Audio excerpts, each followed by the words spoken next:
Hi guys, for today's video ay isi-share ko sa inyo ang aking pork caldereta recipe. Ayan nga guys, sa isang malinis na kawali, maglagay lang tayo ng kunting mantika at isang kutsara ng butter. Ayan, umpisahan na natin maggisa guys at ilagay na natin ang ating bawang. Gumamit tayo ng isang buong bawang guys at ang ating pork ribs ay 1 kilo. Ayan, yung backbone part ng baboy. Antayin lang natin siya guys na mag golden brown ang ating bawang.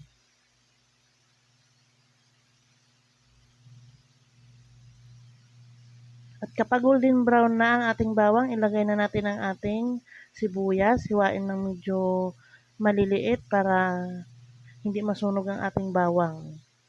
Masabay sila sa pagkaluto.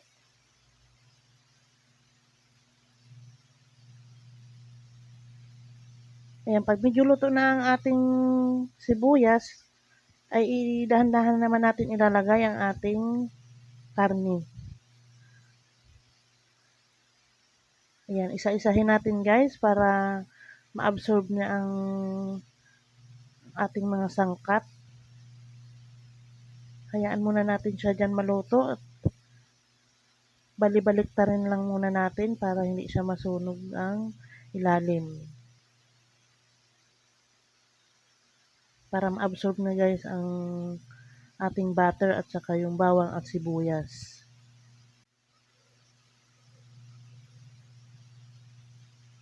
Yan guys, pag ganyan na, bali-baliktarin lang. Hayaan muna natin siyang mag-brown para ma-absorb na yung ating mga ingredients. Ang bango-bango ng butter pagka nagigisa talaga ng karne guys. Mas maganda yung butter ang ginagamit.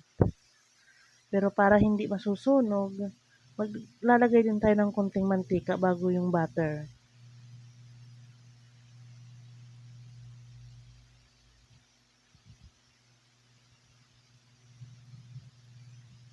Yan guys, bali-baliktarin lang natin at maya-maya na natin ilalagay yung ating tomato paste. Yung iba guys, ginigisa ang tomato paste. Ako hindi. Inuuna ko muna yung karne at pagka medyo golden brown na, ilalagay na natin ang ating tomato paste. Ayan nga guys, dahil hindi pala naka-on ang aking camera, naka-pause siya kanina. Ayan, naglagay ako dyan ng 2 kutsara ng tomato paste at katamtamang dami ng tubig. Tansyahin nyo guys na pantay yung tubig at saka yung ating karne. Ganyan lang siya. Huwag din masyadong marami at baka maging sinigang na yan. At palambutin natin siya guys ng mga 30 minutes. At huwag niyong kalilimutan guys na silipin, baka masunog yung ilalim. Ayan na guys, ang ganda ng kulay. Pag malambot na ng konti ang ating karne, ilagay na natin ang ating liver spread. Isang maliit na lata guys, sa 1 kilo ay sakto na. Huwag din masyadong kadamihan at maglalasang liver na yung ating caldereta.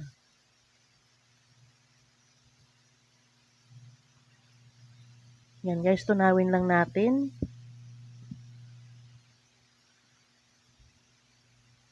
At huwag natin masyadong kalakasan ang apoy dahil masusunog ang ilalim.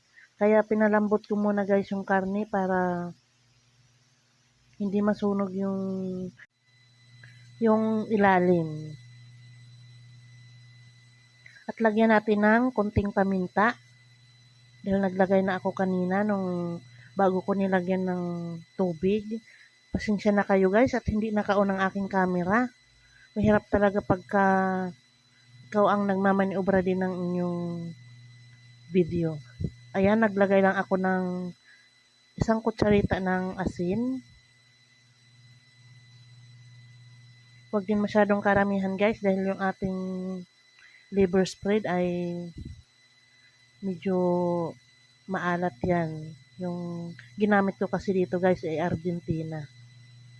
Mas masarap sana yung Reno. Ayan nga guys, ilagay na natin ang ating patatas. Gusto ko yung patatas ay sariwa, kaya medyo hindi pa masyadong malambot yung ating karne dahil lulutuin pa natin ang ating patatas at carrots. Masyado kasing mamantika guys, hindi ko gusto yung pinipirito muna yung patatas at saka carrots. At ito nga guys, ilagay na natin ang ating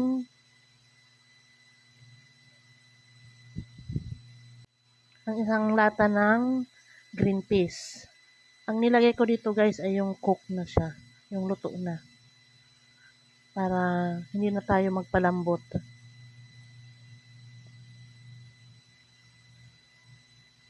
Yan, palambutin muna natin ang ating gulay.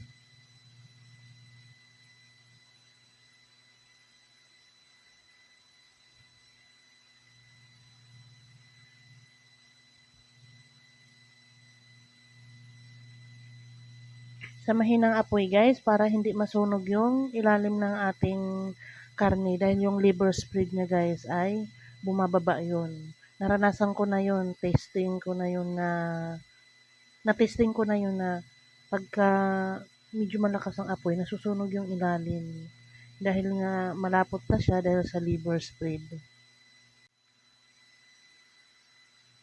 Yung ating patatas na lang naman ang ating inaantay na maluto.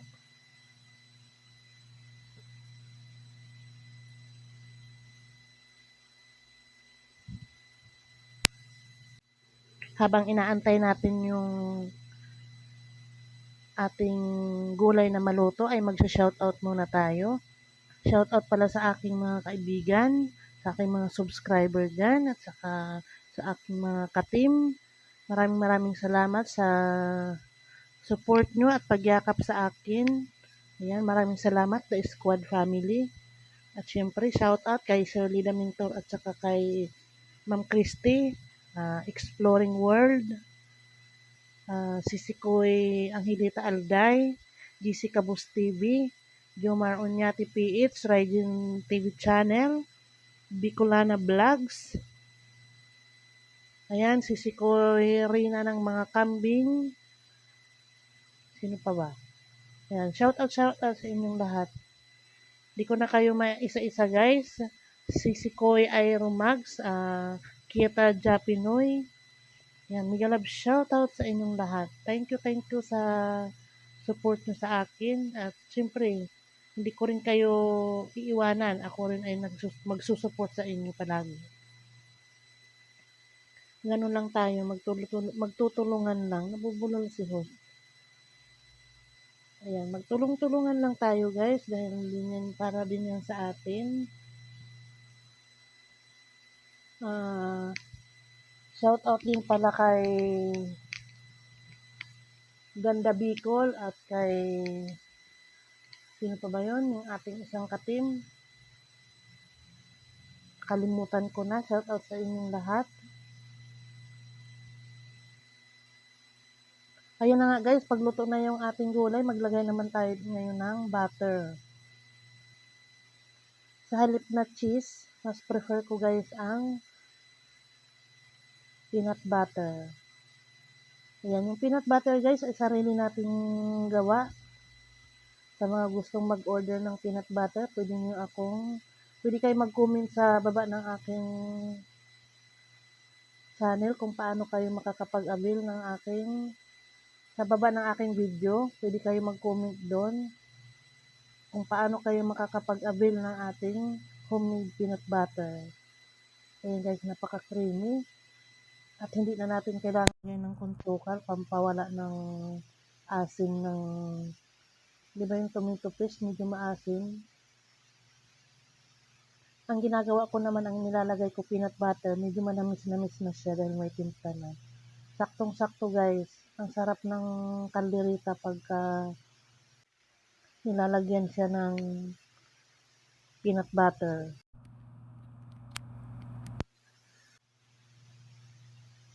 Ayan na guys, pag naluto na, ilagay na ang ating bill paper. Dahil wala akong bill paper, sorry guys, talaga hindi talaga maganda yung mood ko ngayon. Wala pala akong bill paper at nagpapabili pa ako sa aking kaibigan na papunta ng market. Kapag ganyan na guys, luto na lahat, luto na yung gulay, luto na yung karne, nalagyan nyo na ng mga pampalasa, ay ilalagay na sana natin ang ating bill paper. Ngayon, dahil wala pa yung aking kaibigan, hindi ko maipapakita sa inyo guys na nalagyan ko ng bill paper. Pero yun na lang talaga yung kulang. Pasensya na kayo at sa susunod, hayaan nyo ay pag-iigihan ko pa yung aking pagluluto. At dahil mas gusto namin yung medyo maanghang, optional lang ito guys, maglagay tayo ng 3 piraso ng sili, iniiwan ng maliliit. Dahil natural lang yung ating mga ingredients dito, wala tayong caldereta mix na nilagay, tayo na ang magtitimpla. Ayan guys, pag ganyan na, luto na yan. Maraming salamat sa inyong panonood. Pasensya na, yung bill paper na lang talaga ang kulang. Hanggang sa muli, bye-bye!